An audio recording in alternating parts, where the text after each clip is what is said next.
Hi everyone. Today we're doing section 1.1. Section 1.1 introduces the big idea of what a function is. You have probably worked with functions already in Math 95 or Algebra 2, so today we're going to kind of formalize it in Math 111. Okay, so functions and function notation. A function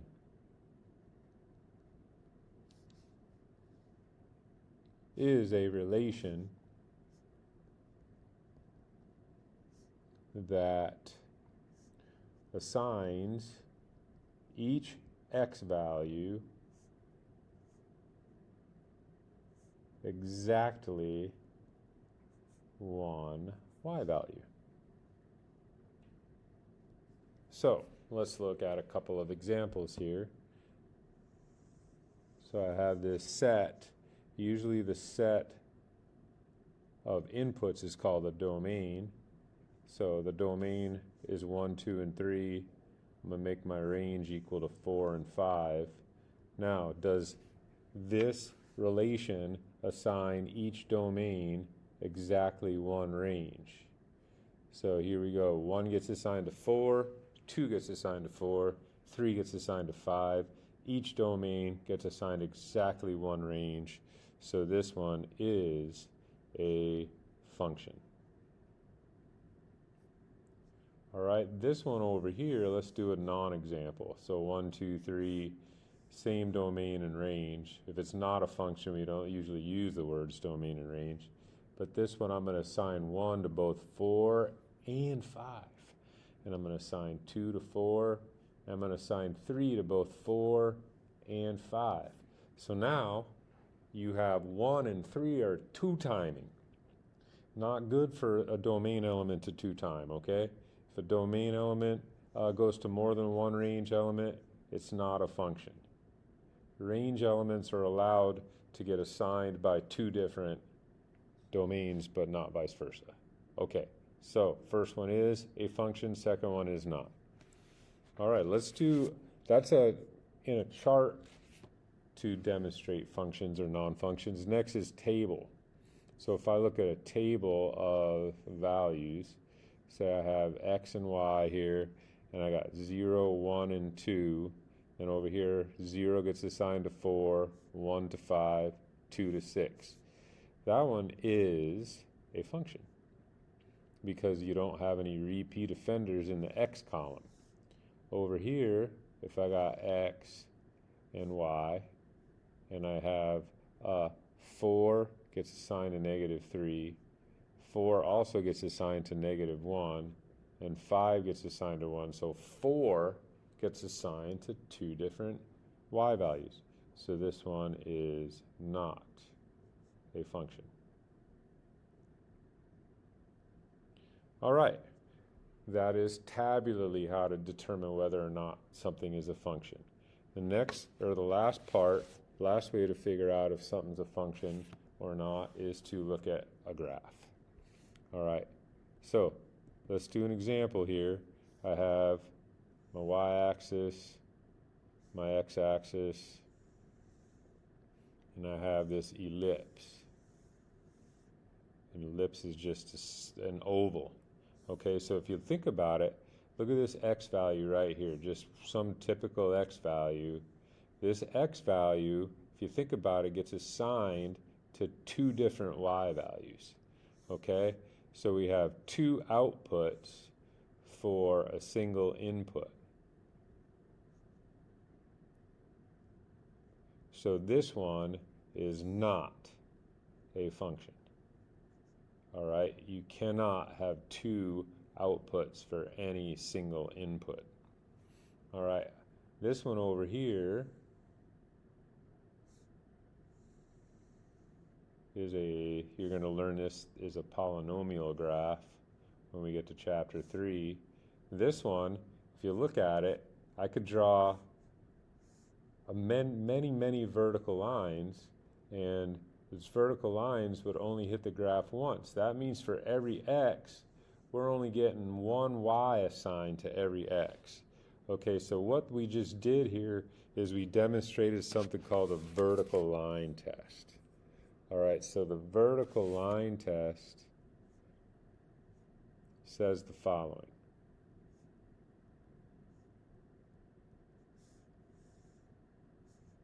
A graph represents a function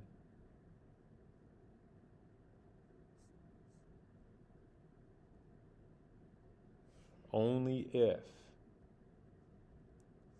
no vertical line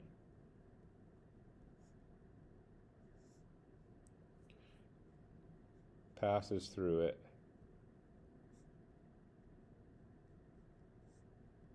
more than once. Okay, so the one on the left's not a function because you have all those vertical lines hitting the graph twice. This one over here is a function.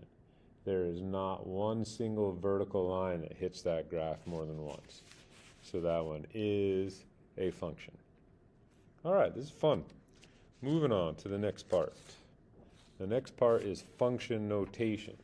So what do we do if we're given like f of x equals something and we want to find out like f of 3 or f of 2, something like that. So here we go. I'm going to give you a function. The function is going to be f of x equals 3x squared minus 5x plus 2. So if I asked you to find f of negative 2, that's how we say that. If you have f with a parentheses negative 2, we say it as f of negative 2. That's 3 times negative 2 squared minus 5 times negative 2 plus 2. So you could put that into Desmos, just how it is, or we can do it by hand. So we end up getting 3 times 4. The two negatives make it a plus 10, and then we have the plus 2. So 12 plus 10 plus 2 is 24. So what this tells us then is that the point negative 2 comma 24 is going to be on the graph of f of x. Okay? So function notation not only gives us, the answer when we plug a number in, it's also going to tell us a point on a graph of the function. All right? Okay, let's do one by table. What if I asked you to evaluate a couple of function values with a table? So if I have x, and then I have f of x, so my x's will go 5, 10, 15, 20, 25, and 30. And we'll make our y's 99, 88, 77, 66, 55, 44.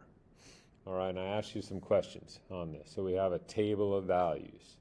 And I asked you, what is f of 15? What is f of 15?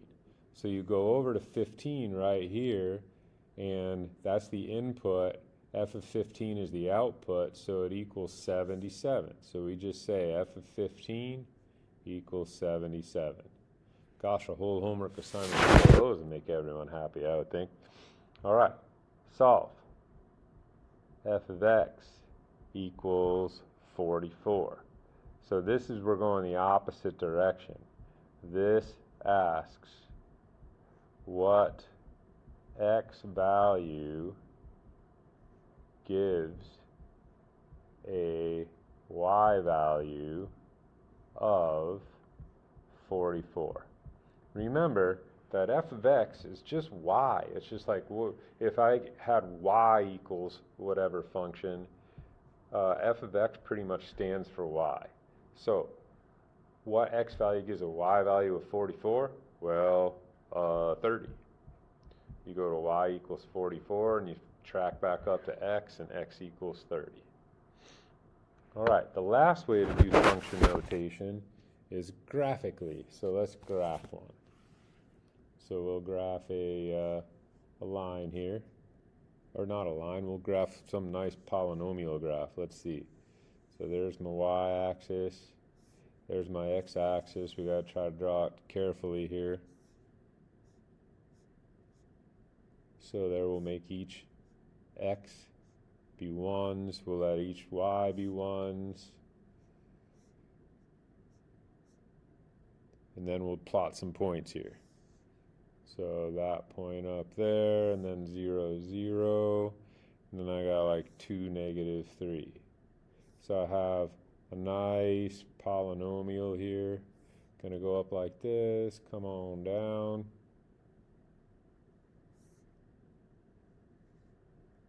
So it looks like that. All right, now I'm gonna ask you some questions. What is f of 2? So basically they want to know what is the y value when x equals 2. So that you come down here to this point right here. The point 2, -3 is on the graph, so f of 2 equals -3. And then if I asked you to solve f of x equals 3, you're trying to figure out what? Well, it looks like there's two values where f of x equals 3. The two values where f of x equals 3. If I drew this one effectively, we would have found a different thing here. So this is what I meant to graph it as.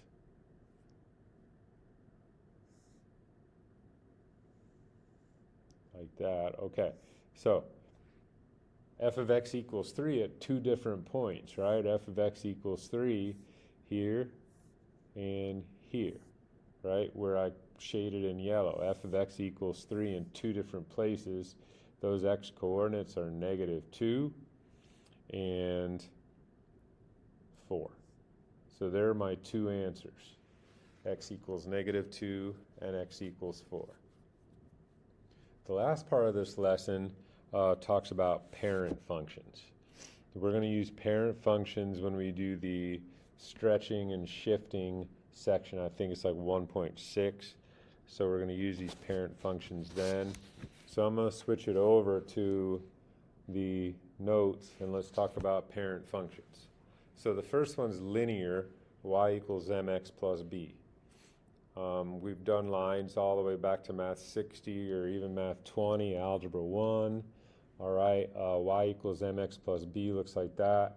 The next one, y equals x squared, is basically the parabola centered at the vertex. The vertex is at the origin. And there is the quadratic, y equals x squared. All right, the next one, I start doing some t-tables for these. So the absolute value graph, f of x equals absolute value of x, that's going to look like a V. It's kind of the same as a parabola, except you have two half lines emanating from the origin. Those are called rays, right? The cubic polynomial over there is going to look like that graph, right? So it's going to increase the whole way. We talk about increasing and decreasing in a couple sections. You got that to look forward to. And then you got the square root graph. It looks like kind of a swoosh. All right, you're going to see that the domain is restricted to positive numbers because we can't square root negatives in the real number system. You actually can square root 0 too, so 0, 0 is on there. And then you got the cube root graph. The cube root graph is you can cube root negatives, so that's why you have y values for negative x values. The reciprocal graph, 1 over x, you can't put 0 in for x, so 0 is not going to be part of the domain. We're going to talk about domain and range in the next section or two. And then the reciprocal squared graph looks like that. This vertical line where the graph never crosses has a special name. It's called a vertical asymptote. So we are going to learn about asymptotes in section 3.7. That is it for 1.1. I hope you enjoyed it. Please reach out with any questions you have. See you later.